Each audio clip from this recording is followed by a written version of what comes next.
je vous attendais. Bienvenue chez Cali. Je vous en prie.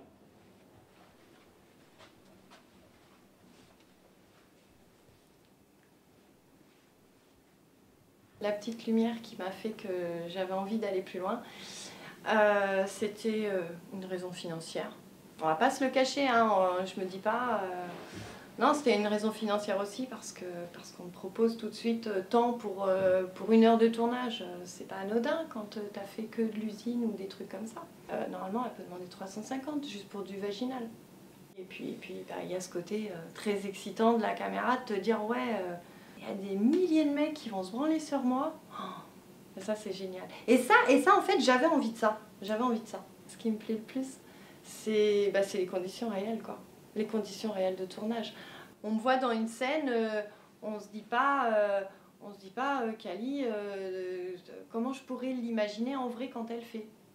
Hein, parce qu'ils savent comment je suis en vrai, je suis comme ça, je suis un dorsel, tu sais bien que la fille, elle va avoir des choses à faire, c'est très cadré. Par rapport au tournage pro, tu le vois tout de suite quoi. Je veux dire, le tournage à mat, la nana, elle va aller faire son petit maquillage dans la salle de bain et elle va faire sa scène.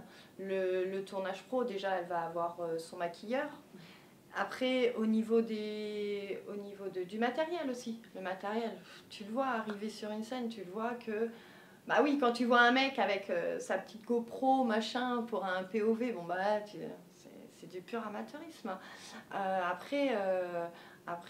Moi je trouve que niveau pro, la différence elle est là. Elle est au niveau du matériel, de l'éclairage, de l'équipe qu'il peut y avoir. Tout ce côté pro de valoriser l'actrice. Parce que faut dire aussi que dans le côté professionnel, personnellement, pour moi, dans le X professionnel, la nana est beaucoup plus mise en valeur. Et c'est pour ça qu'en fait, peut-être, j'en viens pas au niveau pro. Parce que je sais que ça va amener des contraintes. Moi, perso, pas bouffer un McDo pendant une semaine, c'est pas possible. Faire du sport, c'est pas possible non plus. Ça fait 1 an que j'en fais pas. Enfin bon, voilà quoi. Non, c'est rien que pour ça, l'amateurisme, c'est nickel. Tu fais toi-même finalement ton plan de carrière quoi. Tu tournes quand tu as envie, voilà. Vive le porno amateur quoi.